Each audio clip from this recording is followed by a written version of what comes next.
Hey gang, today on FlatsClass YouTube, we're going to talk about common mistakes by anglers utilizing artificial lures. These crop up all the time. I'm asked them repeatedly on social media and even in the comments in YouTube. Now, we've done a lot of videos in the past that have addressed specific issues. But this one, after a culmination of looking at comments over time, I believe these are probably the ones that get asked the most. So we're making one video about it. Let's go up inside the studio and talk about this.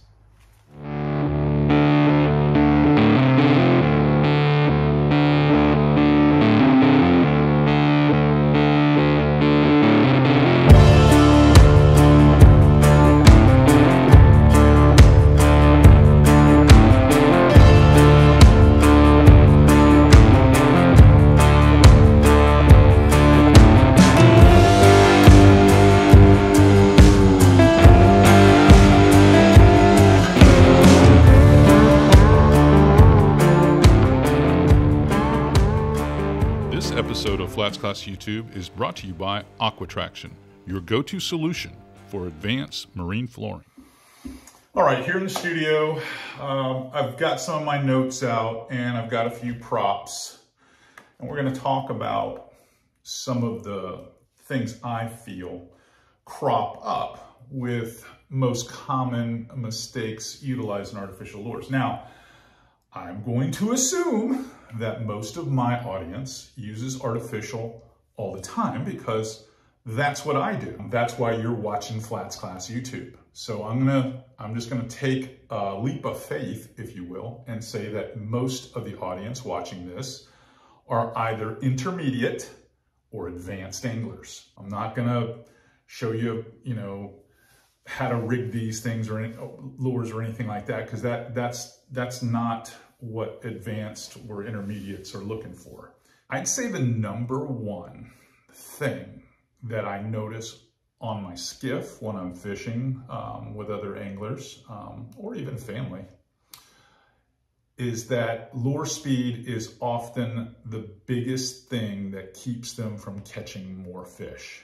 And you're probably thinking, what does that mean? Well, on the whole, I believe that most of you, I'm going to say, work the lures too fast. Even in the warm months, you work them too fast. Why is that? Well, in Florida, unlike states like Texas or some of the upper Gulf states along the Gulf of Mexico, most of us use spinning gear. Most of us use spinning gear.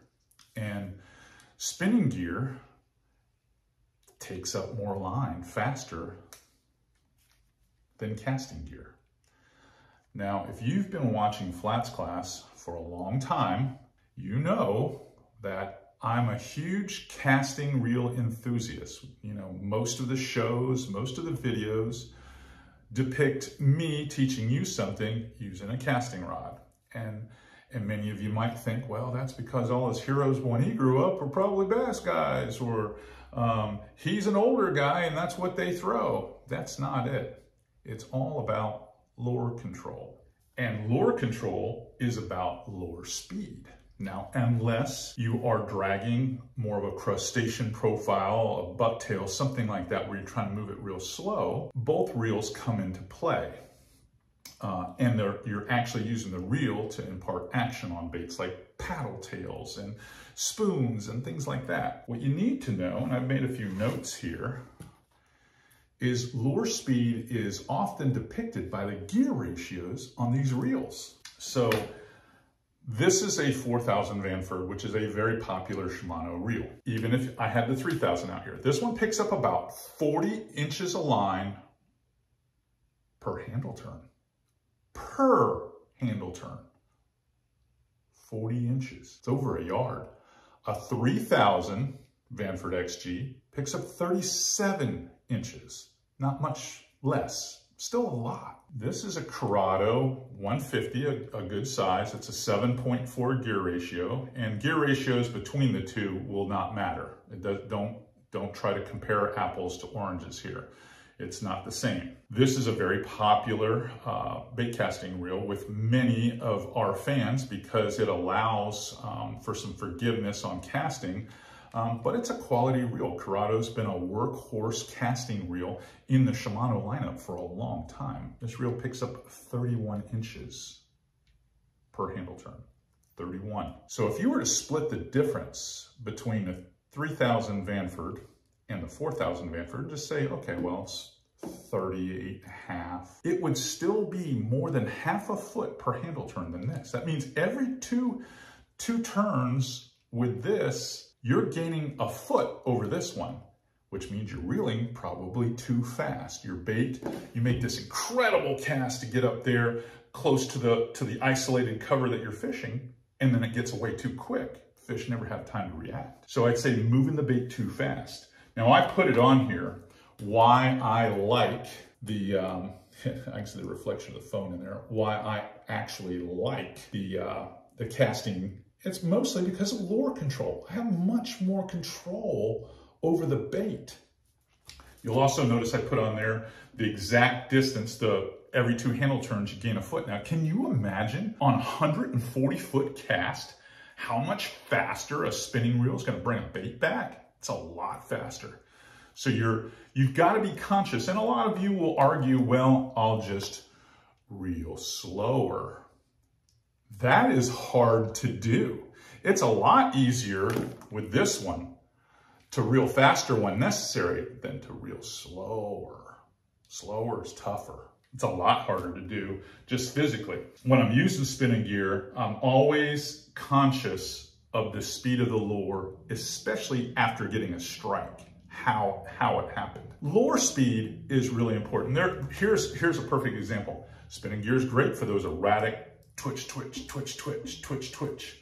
But what most of you do, instead of twitching and then reeling the slack up and twitching and reeling the slack up, most of you are twitching and reeling and twitching and reeling and twitching and reeling, and the bait is always high, coming over the top of the fish. And if you're in a little bit deeper water, 3-4 feet of water, sometimes they won't go for it. They'll just like, no, I'm sitting tight, it's a bright day, I'm not getting up, I'm not going after it. Whereas if I'm twitching with this bait, it stays in the zone longer and gives them the opportunity to bite. I guess you're wondering what number 2 is, huh? Okay, here's the next most common mistake. In my opinion, not everybody's opinion, but my opinion. I've been doing this a long time, so I feel like I've got a little bit of weight to my opinion. Speaking about weight, let's talk about size. Believe it or not, size matters when choosing artificial lures. Now, there are certain times of the year and there are certain species when they're cued in on something, really dialed, that you're forced to pick something exactly what the fish want.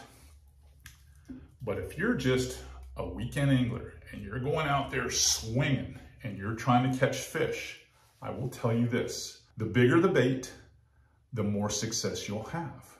And you'll go, why? And I go, okay.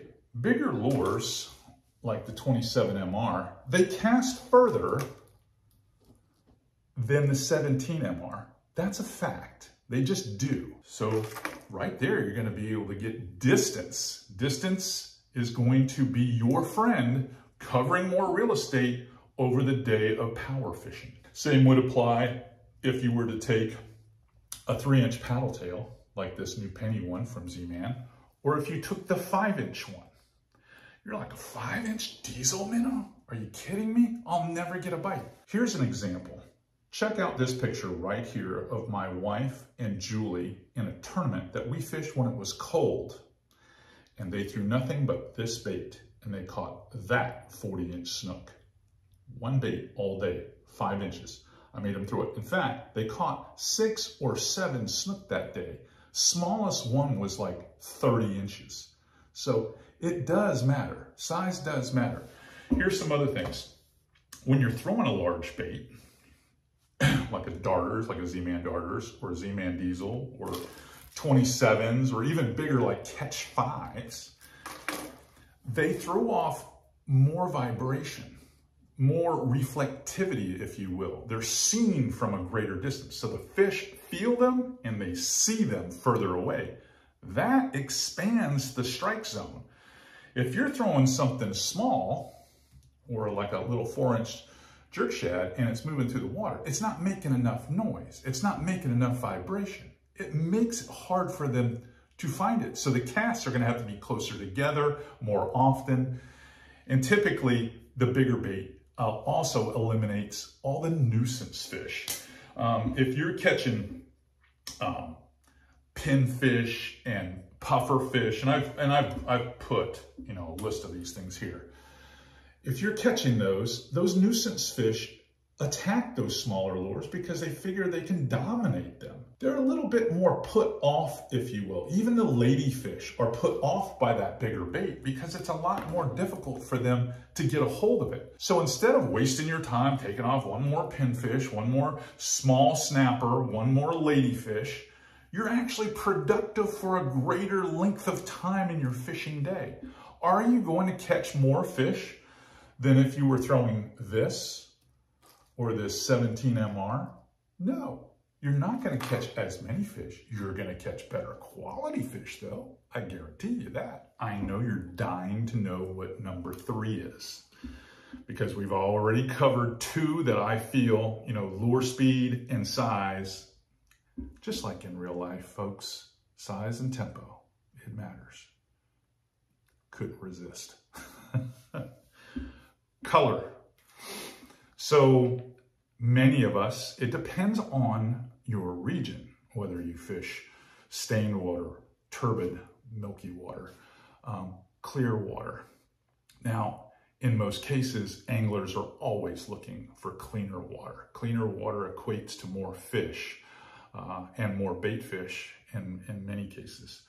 But here's what I would tell you. I find that color is always about my third on the priority list of what I choose. It really is. I think the size of the lure and the tempo that you work it at definitely is more important. Now, naturally, if you're trying to mimic crustaceans, you're going to pick darker colors that match the bottom. If you're trying to pick something that mimics minnows, you're going to pick lighter colors that have a base of silver, gold, white, for sure. I mean, that's the obvious, absolute obvious. But so many of us see that guys like me, oh man, you throw some clown colors, dude. You throw pinks and chartreuses and orange and stuff like that.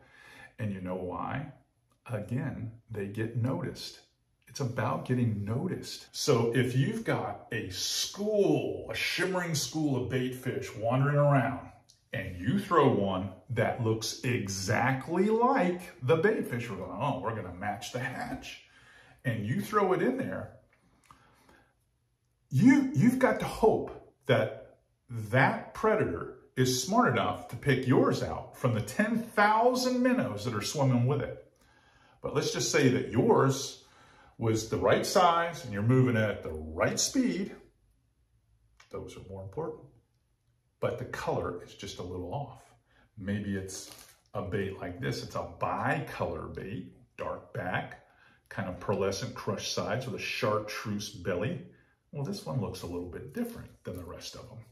It's easier for the predator to pick out. And when all those fish feel safe in that school moving around, this one is not going to feel safe. He's going to get drilled. That's why I'm saying you don't know what fish see. Lure manufacturers make baits to catch fishermen more over than they do to literally catch fish. If your speed and size of bait is appealing to the fish, you're almost always going to catch them regardless of the color, because you don't know what that fish sees. Now you want to make it easier for them to see. So I have grouped things that work for me, especially when there's not tons of bait present.